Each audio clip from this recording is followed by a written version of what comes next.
আজকে চলে এসেছি আবার একটা রেসিপি ভিডিও নিয়ে। আজকে তোমাদের সাথে শেয়ার করতে চলেছি শুক্তোর রেসিপি। আসলে আজকে বৃহস্পতিবার নিরামিষ, তার জন্য কি রাঁধবো ভাবতে ভাবতে ভালো আজকে শুক্তোই বানাই। ঘরে যেহেতু সবজিপাতি সব কিছুই রয়েছে, তো নিয়েছি করলা, কাঁচা কলা, গাজর, বিনস আর সজনের ডাঁটা, আলু আর গোল গোল করে যে কাঁচা কলাগুলো কাটা রয়েছে ওটা ভাজার জন্য আর কি একই প্লেটে আর কি কাটা রয়েছে। তো দেখো এইদিকে নিয়েছি বড়িগুলো ভেজে নিচ্ছি। আর মশলার জন্য নিয়েছিলাম পোস্ত, সর্ষে, লঙ্কা আর বাদাম। ওটা দিয়েই আর কি মশলার ওই মানে শুক্তোর ওই মশলাটা আর কি হবে। তো ভালো করে প্রথমে আর কি বড়িগুলো আর কি ভেজে নিচ্ছি। বড়িতে শুক্তো টুক্তো দিলে বেশ বড়ি টড়ি দিলে বেশ শুক্তোটা ভালো লাগে। তো যাই হোক একটু লাল লাল করে ভেজে নেব। আর দেবো একটু দুধ, মানে যেহেতু আমি শুক্তোতে দুধ ব্যবহার করি। এক একজন রান্না এক এক রকমভাবে করে। বেশিরভাগই কারোর সাথে কারোর রান্নার সেই রকম মিলটা পাওয়া যায় না। সেই কারণেই এক একজনের হাতের স্বাদ কিন্তু এক এক রকম হয়। যেমন আমার মায়ের রান্নার মানে শুক্তোর স্বাদ পুরোপুরি আলাদা, আমার পুরোপুরি আলাদা, আমার শাশুড়ি মায়েরও পুরোপুরি আলাদা। তো যাই হোক দেখো বড়িগুলো কিন্তু আমার ভাজা হয়ে গেছে। আর এইদিকে আবার একটুখানি তেল দিয়ে দিয়েছি। এবার করলাগুলো ভেজে নেব। আর এই রান্নাতে আমি কোনো হলুদ ব্যবহার করব না, এক্সট্রা কোনো মশলাপাতি ব্যবহার করব না, শুধু লাস্টে একটুখানি ঘি ব্যবহার করব বাস। তো দেখতেই পাচ্ছ তেলটা একটু গরম করার অপেক্ষায় রয়েছি। এবার দিয়ে দেবো ওই কেটে রাখা করলাগুলোও কিন্তু একদম সুন্দর করে ভাজা ভাজা করে নিতে হবে। আর যারা তেল মশলা খুব একটা পছন্দ করো না, তাহলে তাদের এই তেলের মধ্যে সমস্ত রকম সবজি আর কি কষিয়ে নিলেই হয়ে গেল। অল্প পরিমাণে একটুখানি না কষালে শুক্তোটা ঠিক ভালো লাগে না। আর দেখতেই পাচ্ছ অতিরিক্ত কিন্তু আমি তেল দিইনি। তো এই তেলটা দিয়ে কিন্তু ভালোভাবে কিন্তু আমি করলাগুলোকে প্রথমে ভেজে নেব। তারপরে তো এই কেটে রাখা বাদবাকি যে সমস্ত সবজিপাতি রয়েছে সেগুলোও একটা একটা করে ভেজে নিতে হবে।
করলাগুলো ভেজে তুলে নিয়েছি।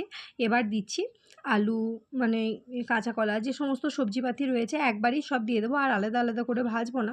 এত পরিমাণে তেল ছিটকাচ্ছিলো তার জন্য আর কি সরে যাচ্ছিলাম। আর আমার হাতে মানে আমার পিছনে আর কি আমার ছেলে ছিল, তো ওকেও আর কি যাতে গায়ে মুখেও না লাগে তার জন্য আর কি ওকে টেনে টেনে নিয়ে যাচ্ছিলাম। আর এক হাতে ফোনের ক্যামেরা, তো সেই কারণে ক্যামেরাটা একটু নাড়াচাড়া করছে। যাই হোক একটুখানি অ্যাডজাস্ট করে নিও বন্ধুরা। প্লিজ ভিডিওটা কেউ স্কিপ করো না, পুরো ভিডিওটা দেখো অনুরোধ রইল। যদি ভিডিওর কোনো অংশ ভালো লেগে থাকে লাইক কমেন্ট অ্যান্ড শেয়ার করে দিও। আর যারা রেগুলার ভিডিও দেখো তাদেরকে তো অসংখ্য ধন্যবাদ পাশে থাকার জন্য। যারা আজকে প্রথম দেখছো আমার ছোট্ট চ্যানেলটিকে একটু সাবস্ক্রাইব করে পাশে থেকো। তো দেখতেই পাচ্ছ সমস্ত সবজি দিয়ে দিয়েছি। এবার আবার ভালো করে কিন্তু কষিয়ে নেবো। এইদিকে দেখো করলাটা ভেজে মানে কতটুকু হয়ে গেছে। তো এই করলাটা এখন আর অ্যাড করব না। তো যাই হোক এগুলো আর কি এই সবজিপাতিগুলো ভালো করে ভেজে তুলে নেবো। ওই অল্প পরিমাণে ভাজবো, খুব বেশি পরিমাণে ভাজবো না। তো দেখতেই পাচ্ছ ভাজা হয়েই গেছে মোটামুটি, নাড়াচাড়া করে নিয়েছি। এবার এগুলো সব কিছু আর কি নামিয়ে নিচ্ছি।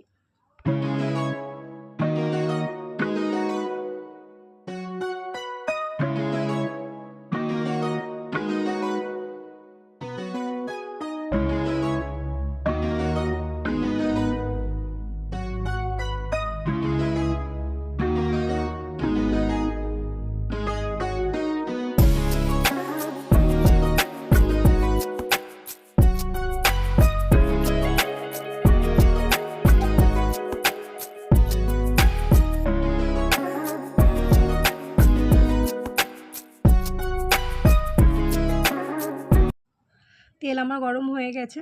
তো আমি 5 ফোড়ন দিয়েছি। অন্যান্য দিন হলে হয়তো আমি হিং ফোড়ন দিতাম, আজকে আমি হিং ফোড়ন দিইনি। তো যাই হোক এবার দেখো দিচ্ছি ওই বেটে রাখা মশলাটা, ওই সর্ষে, পোস্ত, বাদাম আর কি বলে লঙ্কা ওই যেটা বেটে রেখেছিলাম ওটাই আর কি দিয়ে দিলাম। তো মিক্সিতে অনেকটা পরিমাণে লেগে আছে, ওটা ধুয়ে দেখো অনেকটা জল আর কি ঢালা হয়ে গেছে।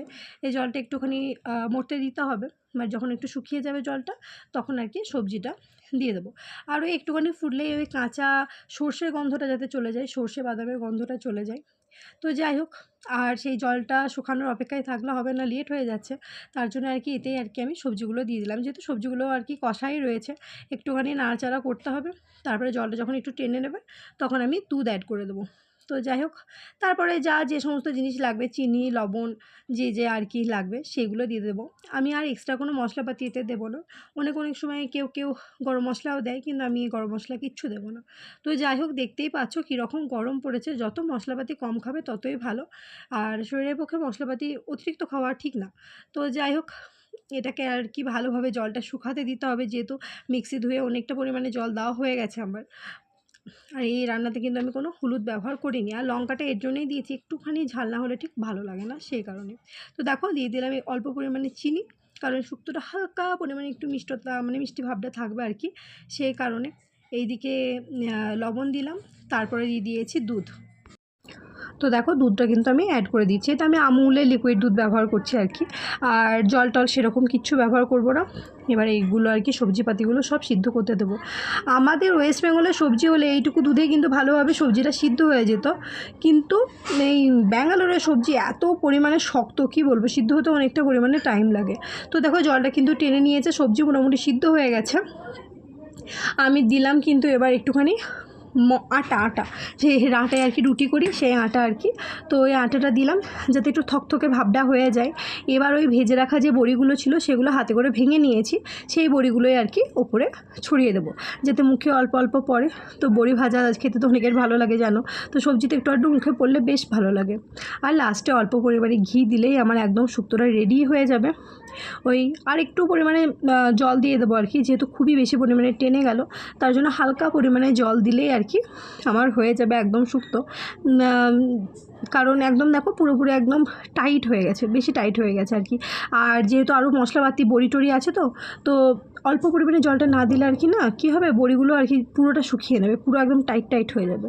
তো যাই হোক দেখো আমার কিন্তু শুক্তো একদম রেডি হয়ে গেছে।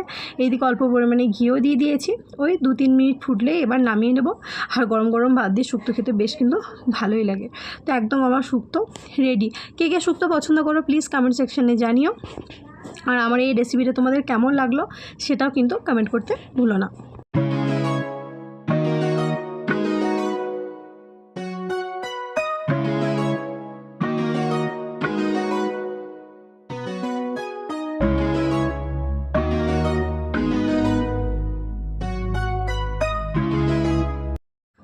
যাই হোক, শুক্তোটা একটা পাত্রে ঢেলে নিয়েছি, একদম পুরোপুরি রেডি হয়ে গেছে আমার শুক্তো।